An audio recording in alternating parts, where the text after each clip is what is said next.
The Middle East is interesting, and particularly Dubai, where we are today.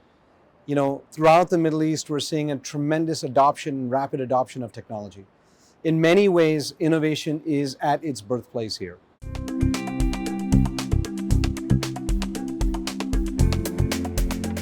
We are quickly entering a time in history where innovation is accelerating at such a rate and pace that what we can imagine, we will be able to achieve almost instantly. And we see that with generative AI. We have ideas, we want to test them. We can test them, we can experiment, and we can achieve almost instantly. So this is a really miraculous time. Enlightened disruption means disruption is moving at the pace of human thought. The exciting thing for us, not just as Avasant, but also for all of our guests, is that this conversation today is going to focus on how we can do more for the world, meet our sustainable development goals, achieve for our companies, and create a better world for all of us. I think for some, it's going to be challenging, getting to a point where the labor can keep up with the challenges. Historically, if you think about how an automobile replaced a horse or the advent of the cell phone, it took time for people to manage that disruption, to be able to train themselves, to be able to operate those new devices, and to be able to integrate them into their lives. Today, we're talking about innovation that's happening so fast that labor needs to instantly adjust and be able to absorb that new technology, that new innovation. So that will be hard for some, no doubt. There will always be a government requirement for the management of artificial intelligence, and there are a number of reasons for it. Artificial intelligence has the potential to unravel and unlock and even copy our identities. And with that comes a need and requirement to protect individual identity. Secondly, artificial intelligence has the potential to be abused, right? As all or any technology can be. So government regulation is likely. But the question will be is not what we are regulating, but what we're not regulating and what we're able to utilize that technology to create. And that's the exciting part. Extreme disruption destroys traditional business. And what happens is that when you have an extreme disruption, the advent of a new technology, or as in the case of COVID-19, right? Huge human impact, resulting in the adoption of digital technology, rapid adoption. When you have those situations happening, if a business is unable to adapt to it, it's out of business. So it's absolutely essential that they look forward, they embrace the technologies, and they consider ways to bring those technologies into their business. They have to be looking around the corner. And now we are moving into this enlightened disruption phase. We call that phase the imagination age.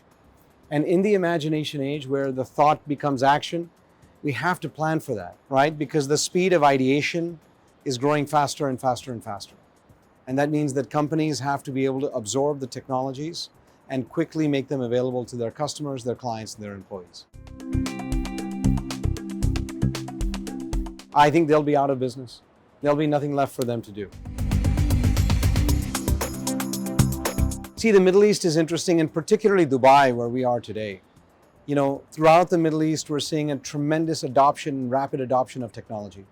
In many ways, innovation is at its birthplace here. It might even be invented somewhere else, but it's being tested here. It's being evaluated here. So the Middle East is a very exciting place. It's a place where innovation gets a chance to spread its wings and grow. Tremendous amount of potential in the Middle East.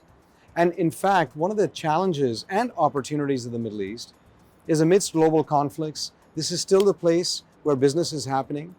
And this is one of the largest trading routes in the world. We see another large trading route in the world, right? The South China Sea.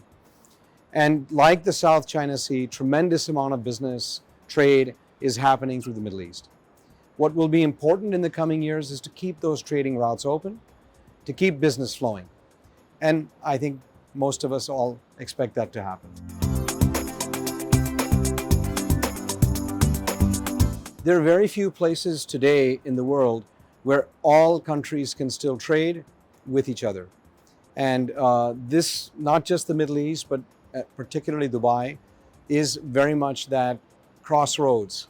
And it's interesting because hasn't that been the role of this region for 2,000 years? This has always been the crossroads for trading, and it will continue to be, particularly as we continue to divide. We have what we call the Sino-Russian powers, which are creating their own economic realities. And we have Western powers, which are creating their own economic realities. This is one place where we're all trading together. The beauty of Avasant is all the major consulting firms today buy our data. They utilize that data to make technology decisions for their own customers. We do the same. We also have partners, all the major service providers and technology companies. And what we're able to do is create solutions for our clients in how to absorb, adopt, and execute on technology innovation.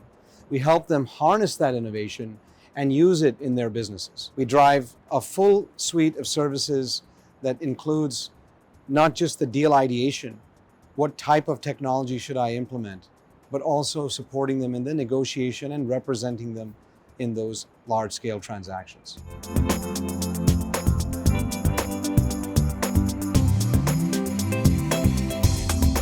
We work across all sectors. One of the clients that we have today is in the insurance sector, for instance. And they're struggling because one of their key challenges is that they have to modernize. They've been around for so many years. They still have physical offices where they take clients in and they write applications for insurance products, from car insurance to life insurance and the like. Maybe the way that work has been done for the last 50 years. They have to modernize their platforms. They have to grow to be able to offer services across the Middle East, and they can only do so with a technology-enabled service offering. And so these types of service offerings will drive more revenue for them, help them engage more customers, and be more competitive. We help them identify the technology that they need and negotiate and ensure it is properly executed into their organization. The beauty of digital technology, and particularly all disruptive technology, is it affects all sectors. In healthcare, for instance, we see the ability to intake patients remotely without having to actually enter into a health facility, infect other patients or healthcare professionals. In aerospace and defense, we see the ability to test, and through 3D printing and also through digital twins, to be able to evaluate new technologies, new jet engines, etc. There is not a single vertical that is not instantly impacted by the technology that's in front of us today. And that is the most exciting part of where we are and what we're living. Well, what is the UAE? The UAE is the home of innovation. We breed and breathe innovation here. We adopt it, we accept it, and we integrate it into our lives. So this, in many ways, is the test bed for these new technologies. We try them out here. People are open to them. We see how the next robotic technology is going to work, or the next genetic-based technology is going to work, or how we are going to innovate in banking, or whatever the sector may be, manufacturing, travel, transportation. We're adopting, even law enforcement, we're adopting technologies here very readily, very easily, and that's creating a test bed for the rest of the world.